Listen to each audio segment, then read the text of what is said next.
praise to our God. He is the Lord.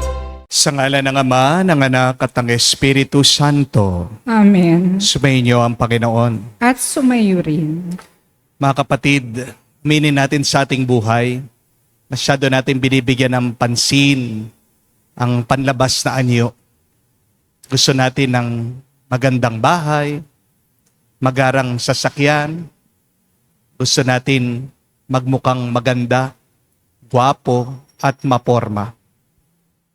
Pero pinapaalalahanan tayo ng Diyos sa pamagitan ng mga lindol at pagyanig na lahat ng mga pinaghihirapan natin sa panlabas ay pwedeng gumuho, masira at mawala. Bago natin bigyan ng pansin at paggandahin ang nasa labas, bigyan mo muna ng pansin at tuon kung ano ang nasa iyong loob. Dahil hindi masisira ng lindol ang isang malinis na puso.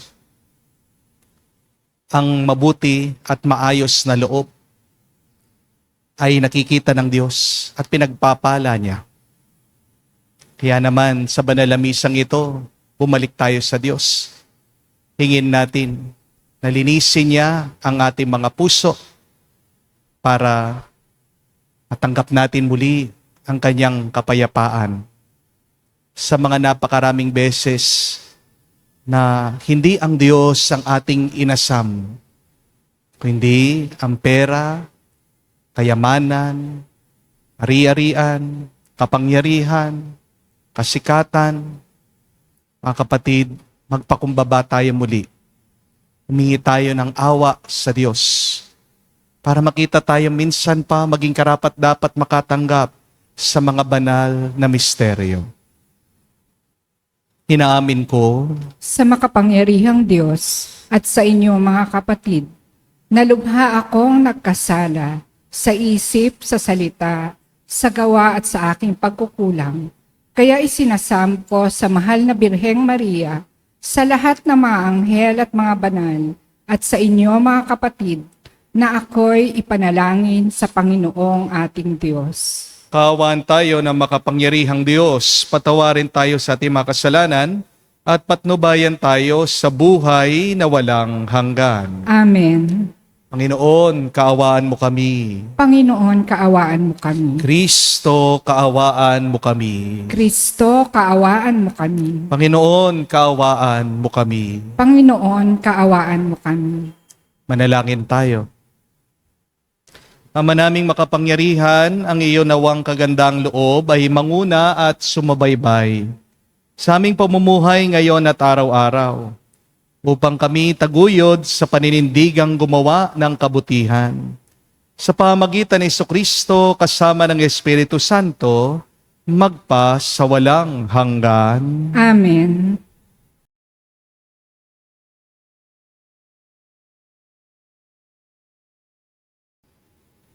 Pagbasa mula sa sulat ni Apostol San Pablo sa mga taga-Roma. Mga kapatid, hindi ko ikinahihiya ang mabuting balita tungkol kay Kristo, sapagkat ito ang kapangyarihan ng Diyos sa ikaliligtas ng bawat nananampalataya. Unay sa mga Hudyo at gayon din sa mga Griego. Inihahayag nito na ang pagpapawalang sala ng Diyos sa mga tao ay nagsisimula sa pananampalataya at nagiging ganap sa pamagitan ng pananampalataya. Ayon sa nasusulat, ang pinawalang sala sa pamamagitan ng pananampalataya ay mabubuhay. Nahahayag mula sa langit ang puot ng Diyos laban sa lahat ng kalapastanganan at kasamaan ng mga taong sumisiil sa katotohanan sa pamamagitan ng kanilang kasamaan. Ang maaaring malaman tungkol sa Diyos ay maliwanag. Yamang inihayag ito sa kanila ng Diyos. Mula pa nang likhain niya ang sanlibutan, ang kalikasang di nakikita, ang kanyang walang hanggang kapangyarihan, at pagka-Diyos ay maliwanag na inihahayag ng mga bagay na ginawa niya. Kaya't wala na silang maidadahilan. Kahit nakilala na nila ang Diyos, siya'y di nila pinarangalan bilang Diyos ni pinasalamatan man. Sa halip, naghaka-haka sila ng mga bagay na walang kabuluhan at nadimlan ang kanilang mga hangal na pag-iisip. Sila'y nagmamarunong, ngunit lumitaw na hangal nang talikdan nila ang kadakilaan ng Diyos na walang kamatayan at sambahin ang mga larawan ng taong may kamatayan, ng mga ibon, ng mga hayop na may 4 na paa, at ng mga nilalang na nagsisigapang. Kaya hinayaan na sila ng Diyos sa kanilang maruruming pita hanggang sa magumon sila sa paggawa ng kahalayan sa isa't isa. Tinalikdan nila ang katotohanan tungkol sa Diyos at pinalitan ng kasinungalingan. Sinamba nila at pinaglingkuran ang nilalang sa halip na ang lumalang na siyang dapat papurihan magpakailanman. Amen. Ang salita ng Diyos. Salamat sa Diyos. Ang langit ay nagdiriwang sa Panginoong marangal. Ang langit ay nagdiriwang sa Panginoong marangal. Ang langit ay naghahayag na ang Diyos ay dakila. Malinaw na nagsasaad kung ano ang kanyang gawa. Bawat araw, bawat gabi, ang ulat ay walang patlang. Patuloy na naguulat sa sunod na gabi't araw. Ang langit ay nagdiriwang sa Panginoong marangal. Walang tinig o salitang ginagamit kung sa bagay, at wala ring naririnig na kahit na anong ingay. Gayunpaman, sa daigdig ay laganap yaong tinig, ang balita'y umaabot sa duluhan ng daigdig. Ang langit ay nagdiriwang sa Panginoong marangal.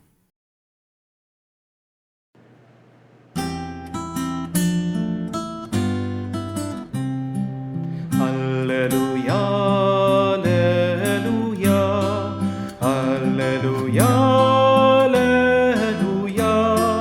alleluia, alleluia,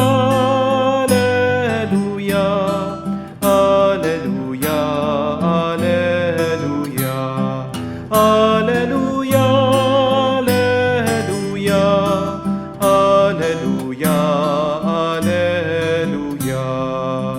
Buhay ang salita ng Diyos, ganap nitong natatalos tanang ating niloloob. Aleluya, aleluya. Sumainyo ang Panginoon. At sumayo rin. Ang mabuting balita ng Panginoon ayon kay San Lucas. Papuri sa iyo, Panginoon.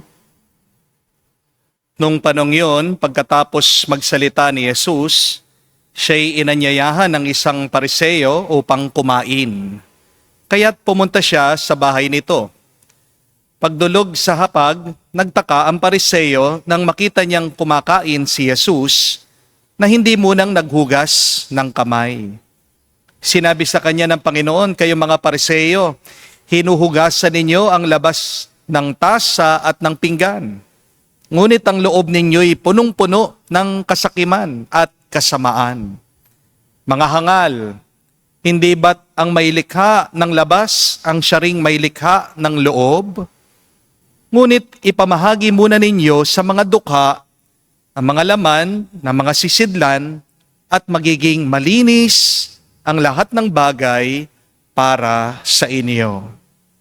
Mga kapatid, ang mabuting balita ng ating Panginoon. Pinupuri ka naming Panginoong Heso Kristo. Magandang araw po muli sa inyong lahat. Sabi po nila, first impressions last. Naniniwala po ba kayo doon? Kasi po, merong isang nag-comment doon sa isang video ko, isang misa ko. Nabasa ko lang po. Di ko po mapigilan kasi minsan na nagbabasa ng mga comments. Alam niyo, sabi nitong tao tungkol sa akin, "You look like a monkey." Sabi ba naman po? Siyempre, nasaktan po ako. Tao din naman ako. Di po ba? Pero, yung susunod na comment, meron din pong nagsulat. Alam niyo po, sabi niya, "Father, when you are talking, you look like an angel." Kaya, nalito po ako. Tinatanong ko ang aking sarili, ano ba talagang totoo? Mukha ba talaga akong unggoy o anghel? Ano po sa tingin niyo? Ang katotohanan po kasi, kahit na anong gawin natin, magkakaroon ng impressions o tingin ang ibang tao tungkol sa atin. Amen? Ang impression ay larawan o ideya na ginagawa po ng isang tao tungkol sa iyo. Gumagawa po ng impression ng ibang tao tungkol sa atin para maunawaan nila sino ba itong aking kausap. Pero totoo naman po, first impression last. But, meron pong but. Remember this. Lasting impressions last longer. Ibig sabihin, first impressions can change through time, experience, and encounter. Amen? Darating din ang araw sa pamamagitan ng karanasan, ng pakikisama, magbabago din ang tingin ng ibang tao tungkol sa iyo. Tandaan po natin, ang panlabas ay nakikita, pero ang panloob ay nararamdaman. Sa Ebanghelyo, inimbitahan po si Jesus ng isang Pariseo para kumain doon sa kanyang tahanan.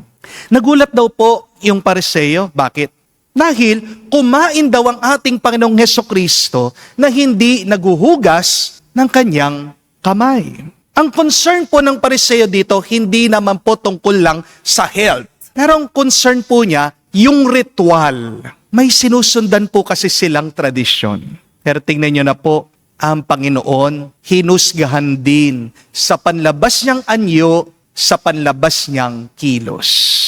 First impressions last. Kaya nga, yung mga ibang Pariseo, gustong ipapatay ang ating Panginoong Hesukristo kasi nilabag niya, sinisira niya yung kanilang tradisyon. Pero, meron pong gustong ituro talaga ang ating Panginoong Hesukristo dito sa kanyang ginawa. Wala naman pong ginagawa ang ating Panginoong Hesukristo na walang kahulugan. Lahat ng ginagawa niya, meron siyang gustong ituro at sabihin sa atin. At ano po? Na mas mahalaga ang kalinisan ng puso kaysa sa kalinisan ng kamay.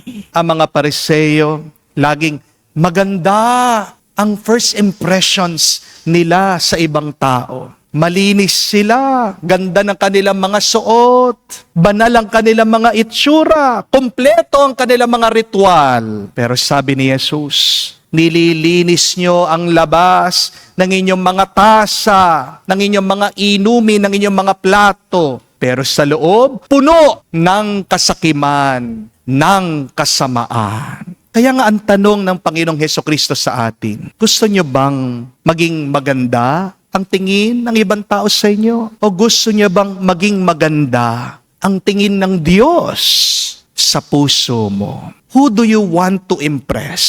Other people?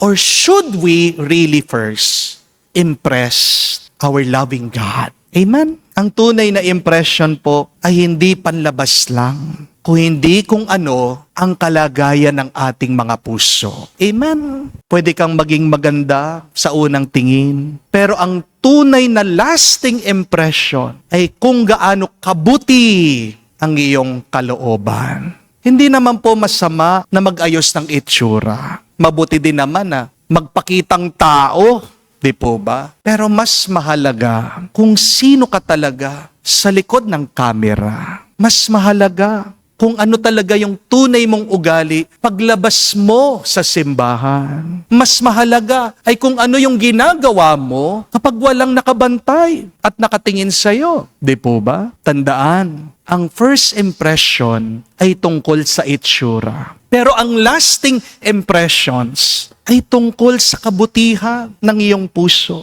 Kaya nga sabi ng ating Panginoong Jesucristo, ibigay nyo sa mahihirap ang nasa loob at magiging malinis kayong totoo. Ang ibig po niyang sabihin, magbigay kayo mula sa puso, hindi lang mula sa labas.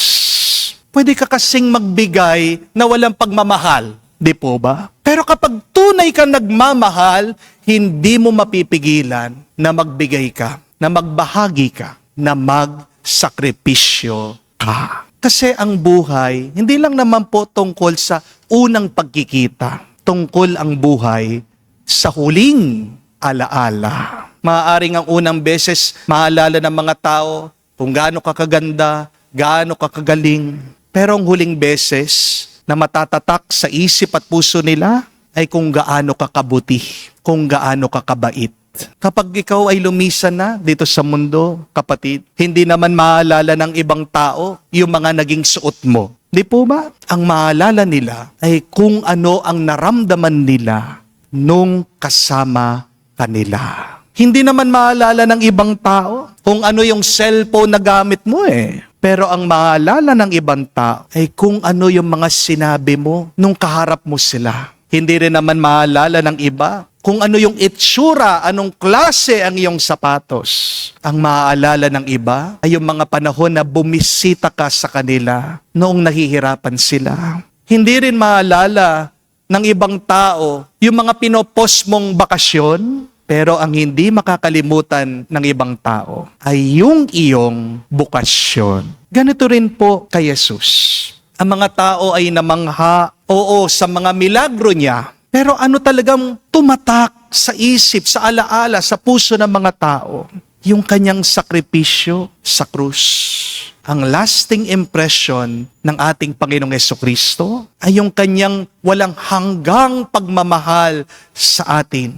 Pinakita niya yan sa pagbibigay ng mismong buhay niya para sa atin. Sabi nila, 2 beses po gumagawa tayo ng impression sa ibang tao. The first one is when we say hello to them. But the second one is when we say goodbye to them. How is your hello to other people? How will you say goodbye to them? Hari nawa, yung iyong hello at goodbye, pareho na punong-puno ng pag-ibig at malasakit.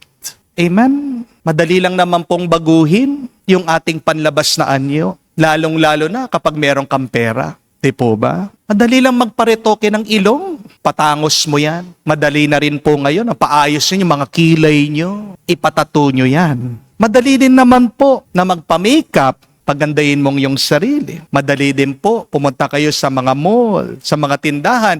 Bumili kayo ng mga mamahaling damit para pumorma-porma kayo. Pero alam nyo kung anong mahirap? Yung ipa-facelift mo, yung iparetoke mo ang iyong puso. Kasi kahit na gaano karami ang iyong pera at kayamanan, pag marumi ang iyong puso, marumi pa rin yan. Amen? A dirty heart will always show in your face with how you talk, with how you treat other people. Sabi nga po ng ibang mga netizens, kinikriticize yung mga nepo babies, yung mga anak po ng mga corrupt na opisyal. Corruption cannot buy class. Kahit na bilyones na ang pera mo, hindi magpapaganda sa'yo ito. Lalo na kung galing sa nakaw ang pera mo, nagiging pangit ka lang sa tingin ng Diyos at ng iyong kapwa. Di po ba? If you want to become beautiful outside, please, you don't need a change of wardrobe or makeup. Do you want to become beautiful? Do you want to become handsome? You need a change of heart. Amen? Kaya nga po, mga kapatid, habang ang mundo ay obsessed sa first impressions, ang Diyos po ay interesado sa heart impressions. God is still looking at what is inside of us. Remember, God is not impressed by your clothes, by your titles, by your watch, by your gadgets, by your photos. God is more impressed with your patience, your humility, and your hidden sacrifices. Dahil darating naman po ang araw, di ba? Tanggapin man natin o hindi, kukulubot din ang ating mga balat.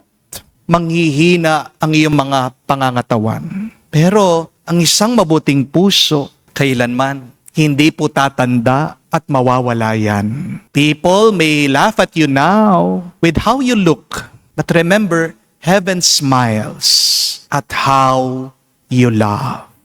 Yun lang naman po ang pinakamahalaga kung paano tayo umiibig, kung paano tayo nagmamahal. So, when the time comes, when you stand before God, God will not ask you, how did you look? But rather, He will ask you, how did you love? Kaya nga po, mga kapatid, kahit na ikaw ay may sakit ngayon, nagpapagaling ka, kahit na ikaw ay nag-aalala sa mga gastusin, sa mga babayaran mong utang, kahit na ikaw ay nalulungkot dahil sa ginagawang kasalanan ng iyong asawa, o kahit na tayo pong lahat ay nagagalit pa rin dahil sa korupsyon ng ating bansa, naghahanap tayo ng mabuting pamumuno. Kapatid, sa gitna ng marumi at magulong karanasan natin, sana manatili pa ring malinis at maayos ang iyong puso. Paano? Ilapit mo yan sa Diyos. Kapatid, huwag niyo pong hahayaan ang gulo ng mundo, guluhin ang iyong loob. Huwag mong hahayaan ang maduming pag-uugali ng ibang tao na dudumihan din ang iyong puso. Paglaban natin ang tama at mabuti. Opo, yes. Haba sanang nananatili na malinis ang ating mga loob. Kaya magdasal po tayo, mga kapatid, na mas bigyan natin ng pansin, unang-una, araw-araw. Ano ba ang itsura at kalagayan ng aking loob, ng aking puso, ng aking kaluluwa, bago tayo magpagod at magtrabaho sa kaayusan ng ating mga panlabas. Dahil palaging sumusunod ang nasa labas sa kung ano ang meron tayo sa ating loob. Do you want to change what is outside? Focus. Start with what is inside. Kaya magpalinis po tayo sa ating Panginoong Jesucristo sa pamagitan ng banal na misang ito para maging maayos, mabango at maganda ang ating buhay ngayon at magpakailanman. Amen. Tumayo po tayo, alay po natin sa Diyos ang ating mga dasal at panalangin mulat sa ating pagiging hindi karapat-dapat. Tinataas natin ang ating mga isip at puso sa Diyos Ama at inilalahad natin sa Kanya ang ating mga pangangailangan. Ating sabihin, Panginoon, dinggin mo kami. Panginoon, dinggin mo kami. Ang simbahan, lalo na ang kanyang mga pinuno, naway isa puso ang gawain ng pagbabago at pagbabalik loob. Manalangin tayo sa Panginoon. Panginoon, dinggin mo kami. Ang mga opisyal ng gobyerno naway magpakita ng tunay na malasakit para sa katarungan, dangal at pagkakaisa. Manalangin tayo sa Panginoon. Panginoon, dinggin mo kami. Ang mga nagtatrabaho sa media naway akayin ang mga tao sa katotohanan at isulong ang pinahahalagahan ng Ebanghelyo. Manalangin tayo sa Panginoon. Panginoon, dinggin mo kami. Sa katahimikan po ng ating puso, sabihin natin sa Diyos ang ating mga personal na pangangailangan. Lalong-lalo na, isama din po natin pagdasal ang ating mga kapatid na tinamaan, naging biktima ng nakaraan na lindol.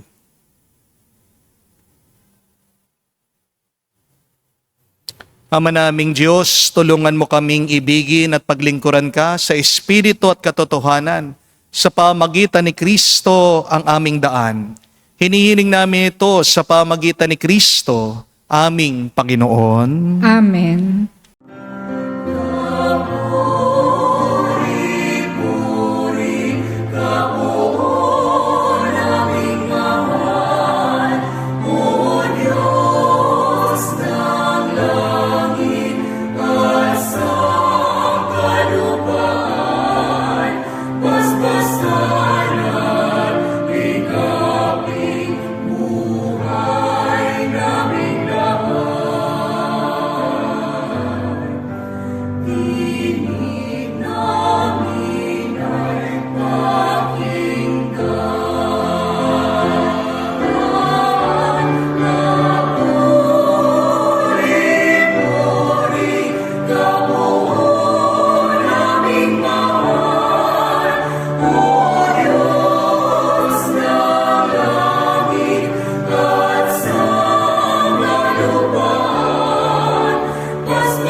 Manalangin kayo mga kapatid, para ang ating mga paghahain ay kalugdan ng Diyos amang makapangyarihan. Tanggapin nawa ng Panginoon itong paghahain sa iyong mga kamay, sa kapurihan niya at karangalan, sa ating kapakinabangan at sa buong sambayanan niyang banal. Ama naming lumikha, tanggapin mo ang aming mga panalangin na sumasaliw sa aming paghahain upang sa ginaganap naming pagdiriwang, kami makatawid sa kalwalhatian sa pamagitan ni Jesucristo kasama ng Espiritu Santo, magpa sa walang hanggan. Amen. Sumainyo ang Panginoon. At sumaiyo rin. Itaas sa Diyos sa inyong mga puso at diwa. Itinaas na namin sa Panginoon. Pasalamatan natin ang Panginoong ating Diyos. Marapat na siya ay pasalamatan. Ama naming makapangyarihan, tunay nga marapat na ikaw ang aming pasalamatan. Nasa iyong aming buhay, pagkilos at pag-iral. Sa pamumuhay namin, araw-araw, tinatamasa namin ng iyong pagmamahal. Sa pag-ibig mong pinunla sa sangkatauhan, ang Espiritu Santo'y unang aning bigay. Ng anak mong naglagak sa amin ang katiyakang, nakalaang mabuhay kami sa piling mo kailanman. Kaya kaisa na manghel nagsisiawit ng papuri sa iyo, nang walang humpay sa kalangitan. Kami nagbubunyi sa iyong kadakilaan.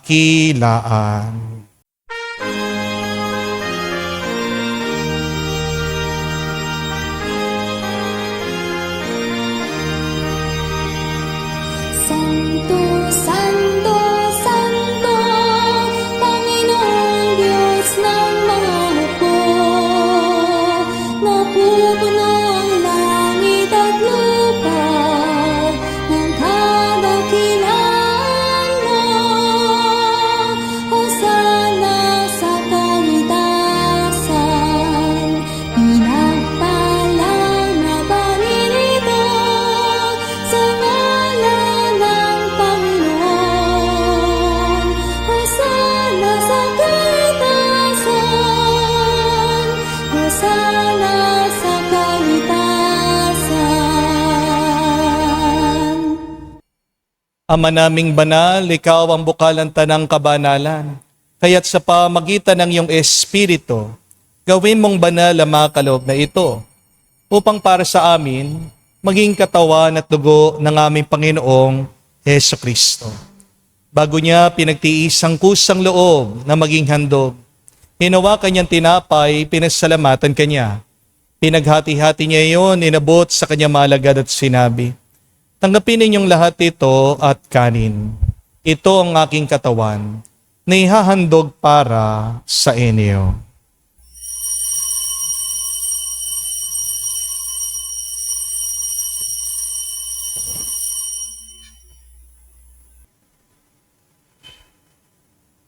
Gayon din naman, nung matapos ang hapunan, hinawakan niyang kalis. Muli kanyang pinasalamatan. Nabot niya ang kalis sa kanyang malagad at sinabi, tanggapin ninyong lahat ito at inumin. Ito ang kalis ng aking dugo, ng bago at walang hanggang tipan. Ang aking dugo na ibubuhos para sa inyo at para sa lahat, sa ipagpapatawad ng mga kasalanan. Gawin ninyo ito sa pag-alaala sa akin.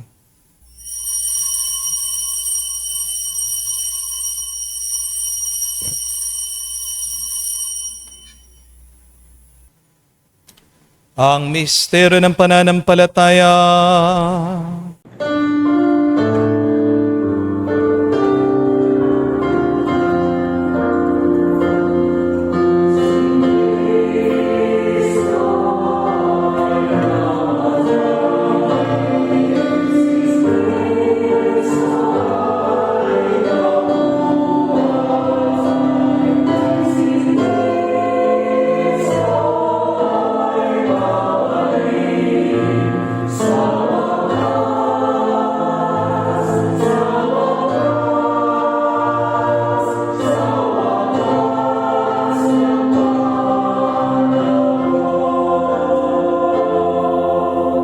Ama, ginagawa namin ngayon ang pag-alaala sa pagkamatay, muling pagkabuhay ng iyong anak.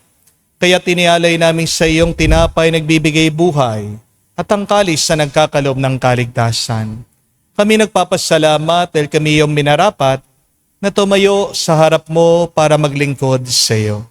Sinasamo namin kami magsalo-salo sa katawan at dugo ni Kristo ay mabuklod sa pagkakaisa sa pamagitan ng Espiritu Santo. Amalingapin mong iyong simbahan, laganap sa buong daigdig. Puspusin mo kami sa pag-ibig. Kaisa ni Leon ng aming Santo Papa, si Florentino aming Arsobispo ng Tanang Kaparian. Alalahanin mo rin ang aming mga kapatid na nahimlay. May pag-asang sila'y muling mabubuhay. Gayon din naman lahat ng mga pumanaw.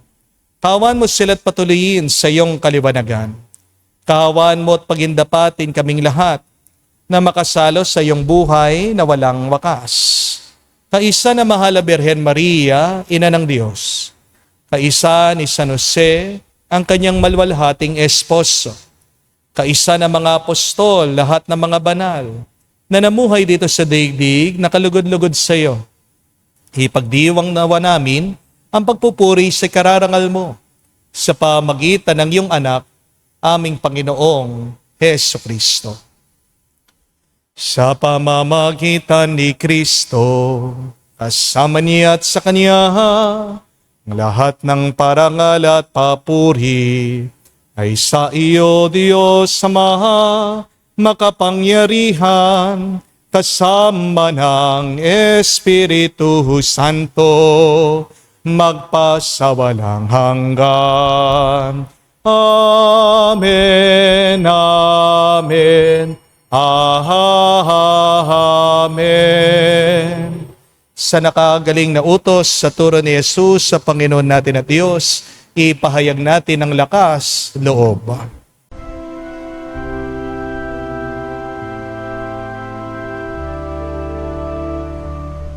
Ama namin, sumasalangit ka, sambahin ang ngalan mo, mapasa amin ang kaharian mo, sundin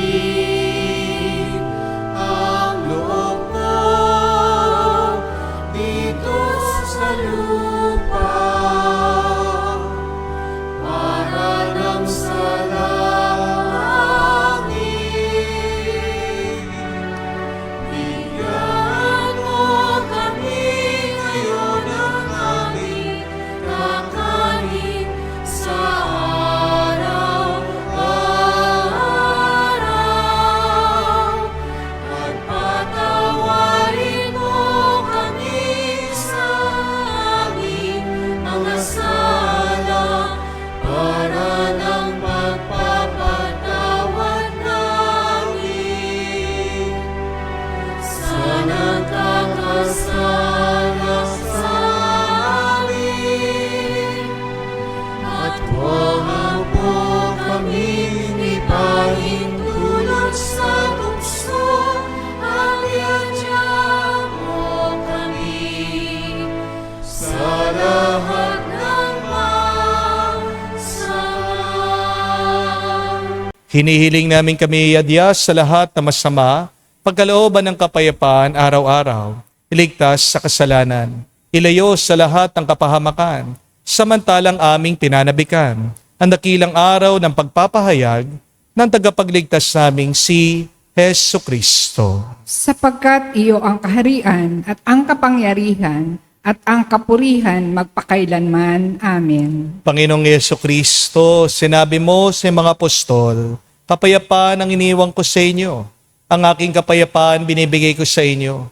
Tunghayan mo ang aming pananampalataya at huwag ang aming pagkakasala. Pagkalooban mo kami ng kapayapaan at pagkakaisa ayon sa iyong kalooban, kasama ng Espiritu Santo, magpa sa walang hanggan. Amen. Kapayapaan ng Panginoon ay laging sumainyo. At sumaiyo rin. Magbigayan po tayo ng kapayapaan sa bawat isa.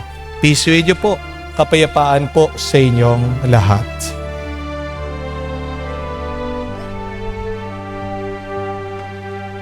Kordero ng Diyos na nag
Mga kapatid, naririto ang ating Panginoong Yesukristo, ang Kordero ng Diyos. Siya nag-aalis sa mga kasalanan ng sanlibutan. Mapalad tayong lumalapit sa piging ng Kordero. Panginoon, hindi ako karapat-dapat na magpatuloy sa iyo, ngunit sa isang salita mo lamang ay gagaling na ako.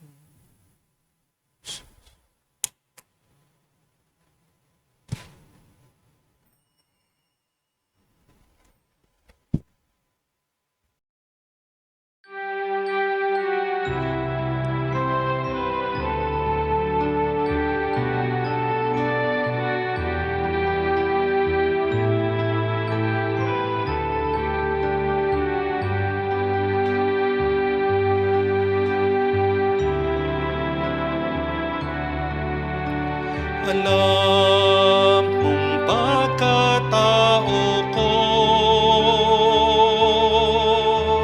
wala akong matatago.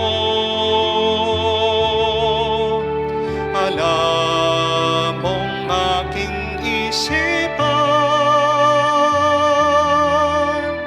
alam mo ang lahat ng ginagawa ko, O Diyos.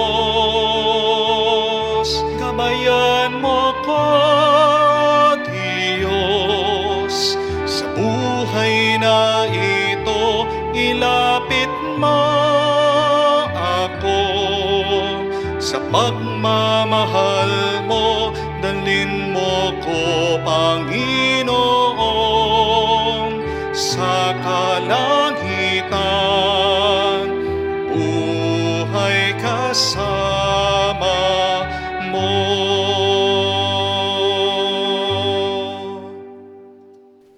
Manalangin tayo. Ama namin mapagmahal, kami iyong pinapakinabangan sa katawan at dugong banal. Niluluhog namin sa dakila mong kabutihan sa tanan, na kami gawin mong kasalo sa iyong buhay. Sa pamagitan ni Jesucristo kasama ng Espiritu Santo, magpa sa walang hanggan. Amen. First impression last, and yet lasting impressions last longer. Ano man ang tingin ng ibang tao sa iyo, pwedeng magbago yan. Pero ang mas mahalaga ay kung ano ang tingin ng Diyos sa atin. Other people may focus on first impressions, and yet with God, He is trying to find and look at your heart impression. Kumusta na ang iyong loob? Baka ikaw ay masyadong apektado, nadudumihan ang iyong isip at puso dahil sa iyong napakaraming inaalala, dahil sa iyong galit, hinanakit. O baka bubuhay ka pa rin sa pagkakasala. Mga kapatid, kung araw-araw tayong naghihilamos, nagliligo, naglilinis ng ating mga kabahayan, ugaliin din nating linisin ang ating loob dahil yan ang tinitignan ng ating Diyos. How do we make our hearts clean? First, by asking forgiveness to God, confessing your sins always to the Lord.